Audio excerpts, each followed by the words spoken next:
In 2006, Sony launched a device that people literally called the Lamborghini of e-readers. It was sleek, beautiful, a true minimalist masterpiece.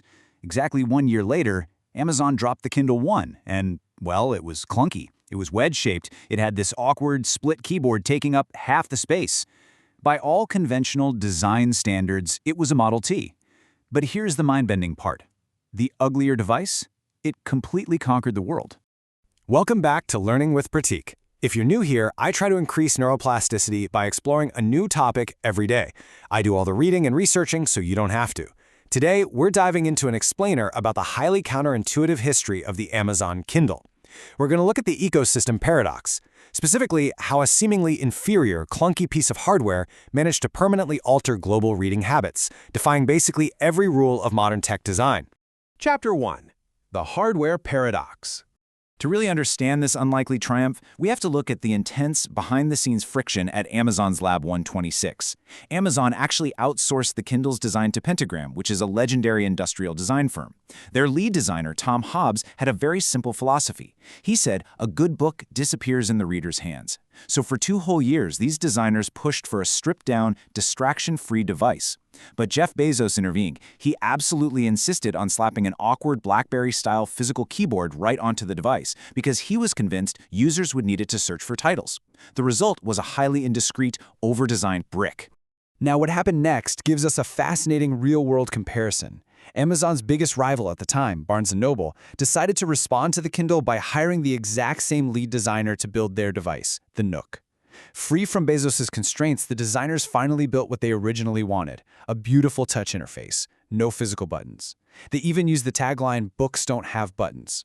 It was a vastly superior aesthetic, but in a massive twist, this aesthetic mismatch didn't matter. The beautiful object took on the ugly object, and it lost. Chapter 2. WhisperNet and the ecosystem.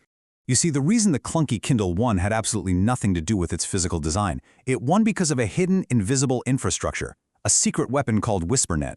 Now, WhisperNet was a dedicated, free 3G wireless connection built directly into that first-generation model. Think about this. It's 2007. No Wi-Fi required, no monthly data plan. You could literally hike to the top of a remote mountain, sit in your tent, and instantly download a new novel. It basically rolled the magic of the iPod, the iTunes Store, and the iPhone into one single device, turning a whole book into an instantaneous impulse buy. But of course, a cellular connection is completely useless if you don't have anything to download. 100,000. That is the staggering number of digital titles Jeff Bezos aggressively pressured publishers to have ready for launch day in 2007. While Sony's beautiful reader was floundering with an empty ecosystem because publishers were hesitant, Amazon just wielded its massive retail dominance. They even threatened to demote non-compliant publishers in their search results just to ensure those digital shelves were fully stocked. Amazon essentially executed 3 distinct steps here. Step 1. Secure publisher commitment through sheer market force. Step 2. Implement WhisperNet for barrier-free access. And Step 3. Enable seamless, 60-second downloads. These 3 steps prove a brutal truth in the tech world. A beautifully designed, great product will almost always lose to a good but complete ecosystem solution. Chapter 3. The book that disappears. So, while the actual hardware of the Kindle One definitely did not fade seamlessly into the background, Bezos' underlying digital philosophy did permanently alter how we read. In his 2007 shareholder letter, he echoed that early design philosophy. He wrote, "When you read a book, all of that dissolves, and what remains is the author's world." His vision was that the Kindle was purpose-built to get out of the way of long-form reading, acting as a much-needed counterbalance to the kind of information snacking we were starting to see on early smartphones and laptops. And to achieve that deep immersion, Amazon knew they couldn't just copy paper. They had to introduce capabilities that paper could never actually pull off. We're talking built-in dictionary lookups so you never lose the narrative thread. Cloud storage for notes and highlights, meaning you can never lose them. Automatic place saving that syncs across all your devices. And of course, instant discovery of millions of titles. By removing all the friction of reading, they made it dangerously easy to just consume more books. Chapter 4. The Self-Publishing Revolution. By building this totally frictionless distribution network, Amazon inadvertently sparked a massive cultural shift. They ended up completely democratizing the publishing industry. Today, Amazon holds an absolutely staggering 68% market share in global ebook sales. But what's even crazier is that when you factor in their Kindle Unlimited subscription ecosystem, That dominance actually rises to an estimated 83%. They built the digital rails, and now they basically control the vast majority of the world's reading traffic. And because those rails exist, 7,500 new ebooks are released worldwide every single day. Self-published titles now account for roughly 34% of all ebook sales in major English-language markets. Plus, the shift heavily empowered marginalized voices. Data shows that 67% of top-ranking self-published titles are written by women, which is a really stark contrast to traditional trade publishing. And when you consider that indie authors can earn up to 70% in royalties compared to the traditional 7.5%, the financial power dynamic is completely flipped. To really put that financial shift into perspective, $250 million.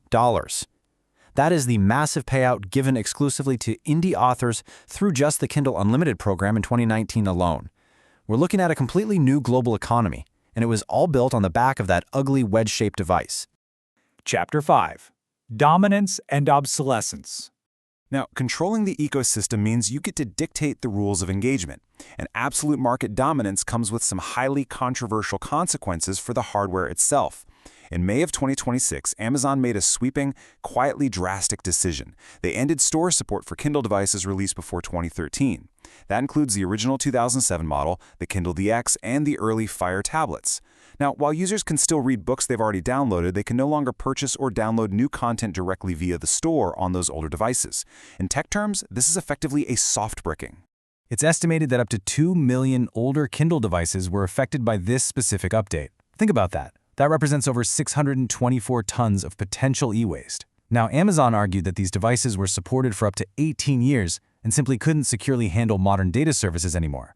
But advocates like the Restart Project are pointing out the darker side of forced obsolescence here. It raises a huge point. When you don't truly own the ecosystem, you don't truly own the longevity of your device.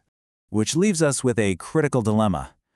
Does the convenience of a seamless digital ecosystem truly justify the loss of true ownership and the creation of forced e-waste?